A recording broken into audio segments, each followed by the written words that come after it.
very happy couple. That's cute. I'm looking for ways to meet people. They've got dating clubs you can meet people now. A friend of mine joined one, the top level, $3,000 to get like 5 dates with the cream of the crop. I look at my checkbook and I pour like 1 date with a serial killer. Well, my buddy Frank King used to travel comedy clubs with a slide projector.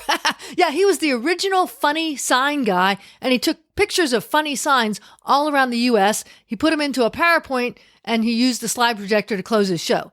That was 20 or more years ago, before funny signs and memes were all over the internet. I guess he would be considered one of the first prop comics. Magicians and hypnotists, though, could also be considered prop comics. And of course, Carrot Top is one of the most famous prop comics who has props like we think of them. You know, he makes funny props and pulls them out of a trunk. I have nothing wrong with people using props, and many of them are really funny, but I just didn't want to use any kind of prop because I was afraid of it not working. Yeah, you gotta have a lot of saver lines if things go bad.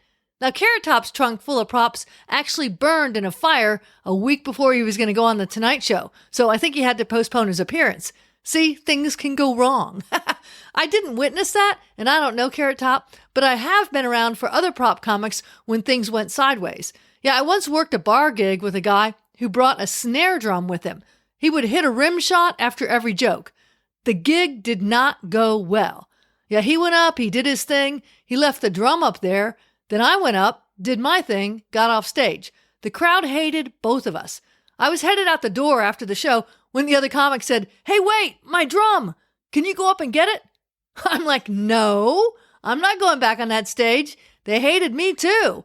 Yeah, he had to slink back up there and get it. Very embarrassing. I've also worked with a lot of magicians who, of course, use props. Several of them tell me that they like using props because it takes the attention away from themselves.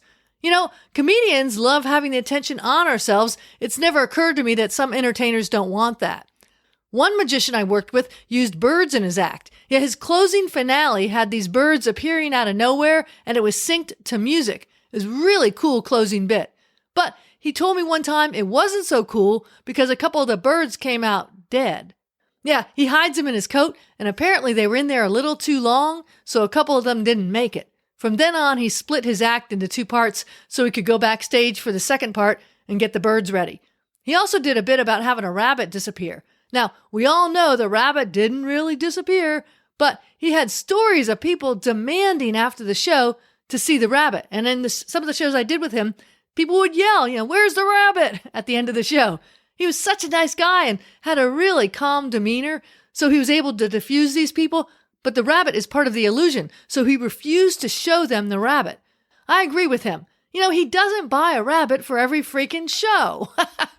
One of the messiest prop comics is the amazing Jonathan. He's a comic magician, and he smashes things and drops things and crunches things. The entire stage is a huge mess when he's done. Yeah, I mentioned in one of my first gigs with him, he actually left one of his props in the car, and he wanted one of the comedians to come up and do 5 minutes so he could run out and get it. It worked out, but, kind of scary. Yeah, and I actually heard some of the wait staff really grumbling about it because the stage was a mess. And of course, there's Gallagher. We've all heard of him, or maybe if you're too young, you haven't. But he's a guy who smashes fruit. He's a prop comic, and his stage is really messy because he takes a sledgehammer to fruit. Yeah, I never worked with him, but I worked with his brother who went by the name, I think it was Gallagher 2. Yeah, from what I heard, I think Gallagher 2 stole his brother's fruit smashing act. And I think there were some lawsuits involved. I don't know. But I worked with Gallagher 2, who smashed fruit, on a New Year's Eve show. I never actually stayed to see him smash the fruit because it really was messy. The takeaway tip from this is the more elaborate you make things, the messier they get and the more chance that something will go wrong. That's pretty much with anything in life. If you want the easy road, make it simple. That's it for this episode. Thanks for listening. Feel free to check out my website, theworklady.com. This is Jan. Take care and enjoy your journey.